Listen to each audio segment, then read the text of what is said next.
Forza Motorsport's always been a series about innovation. We always want to push the racing genre, so we've made huge improvements because we want to get people excited about cars in general.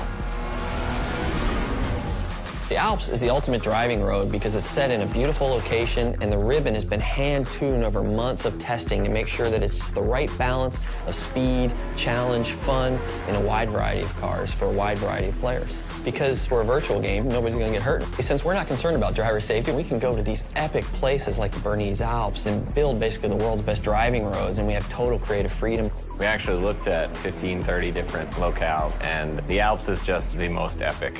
The landscape is so surreal, it's crazy. These mountains are very different from any mountains you see anywhere else. I mean, it's just, with all the jagged peaks. We are on part one of a trip that will take us through Switzerland and Italy as the guys from Turn 10 gather source material and basically inspired by the entire trip. What we're gonna do is find the most amazing areas we possibly can and photograph them to no end.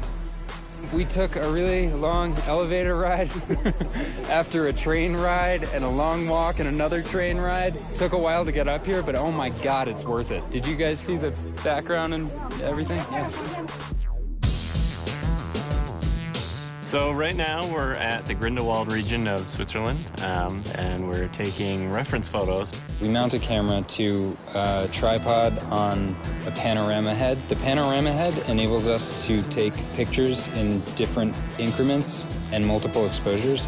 We stitch them all together, and then we get an HDR. An HDR is high dynamic range image. Each frame that we do it at multiple exposure. So when you stitch it all together later, you can slide through all the different exposures. So you can go from a very dark scene with a little pinpoint where the sun is, all the way up to a very exposed image. And that way it gives us the full range to play with when we go to make our sky domes later. We have a pretty long production cycle, so probably about a year of full production once we get home. So we bring back all of our reference. We start modeling rough landscapes that existed there, so they're fairly accurate, but we're not bound to recreate it perfectly as it exists because there isn't a track there. But we want it to be believable. It needs to fit with the other real racetracks in the game. So we create a whole backstory about how the Bernese Alps came to be. It started off as a ski resort, and roads were built for workers in the wintertime, and then this rich entrepreneur bought it and tried to build a racetrack there, but got shut down. So by creating this rich backstory, everything is there for a reason. It's believable.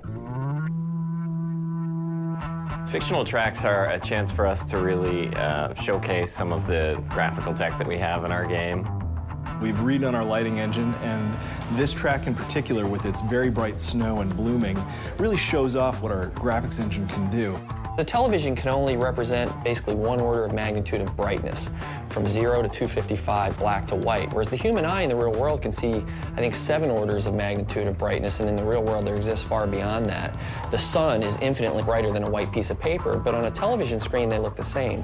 Well, we found a way to basically reverse engineer that at full HD resolution on the Xbox 360. So what we do is we captured high dynamic range images of the world, and that gets baked back into the lighting and the reflections on the car, which means the sun is order of magnitudes brighter than a white piece of paper and is brighter than gray asphalt, which basically makes the cars look really grounded in the environment.